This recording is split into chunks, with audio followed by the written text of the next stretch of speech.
a good person to work for. I can attest to this well because he was my first boss in administration, and he was exceedingly patient with me, never ruffled by my many rookie errors, and quick to use one of his favorite expressions, which is, let's don't fix blame, let's just fix the problem. And sometimes when I got in trouble, I would say that first. Just the problem, right? He has also taught me another phrase which I use and I'll never forget, and I use it as often as I can, and that is, especially in administration, but also in teaching as well, that when you see a problem and you assume someone is doing something just to irritate you, just to be mean, Tim always said, never assume bad motives when incompetence is an equally plausible explanation. That's his. And it's a wonderful line. Number 3, he does have boundless energy. Your new president has more energy, especially for administrative meetings, than anyone I know. His verbal energy alone could light up the Georgia Dome.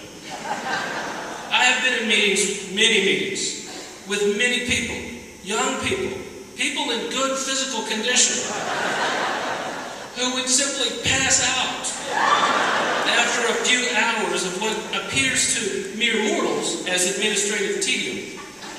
But Tim would just keep going. And since I have the pleasure of being as frank with him as I need to be, I have said in these meetings to him, Tim, we need to stop. The other committee members have died. But he would say, I know, but I want to get this policy nuanced just right. Number 4, he is an enduring friend. Tim and I have been friends for about 12 years now, and there have been several times when I am sure I have let him down as a friend. There have been times when I have been peeved at something and let it show. Because despite our James Bond-like cool that you're all familiar with, we are fairly passionate about what we do, and occasionally we do disagree. Yet during these times, if I have ever lost my cool or been petty or mean or petulant, Dr. Hines has never let it show. It's never bothered him, never diminished our friendship, never showed any signs of disturbance, always embracing me as thoroughly every time we meet. A good friend. Finally, number 5. He is a person of deep commitments. Now, for this part, I went to a source that has known Tim longer and more closely than anyone in this room, except maybe for Tim's mom, and that's Patrick. So I asked Patrick for help on this. I said, give me some examples of Tim's deepest articles of faith. And he gave me a couple of great examples. Yet Patrick is Tim's son, in case you missed it, of course. First, he said that his dad has an absolute, unshakable belief that the Boston Red Sox will always lose. In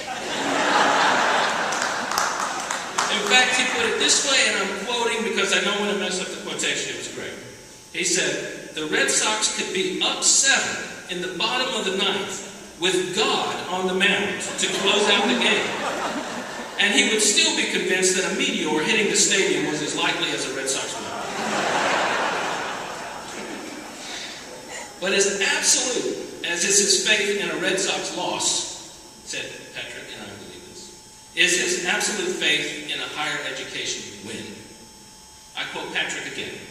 My father will tell you, actually he'll tell anyone, that there are few, if any, better public investments than that of higher education.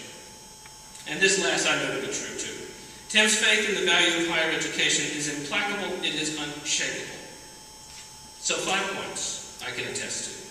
Faculty heart, a good boss, boundless energy, a loyal friend, and deep commitment to higher learning. I think these are 5 very fine traits for a president. But even so, they are mere points on an outline of the richly complex and almost pathologically generous man that I claim as a friend. Community, please help me welcome your 4th president, Dr. Tim Hines.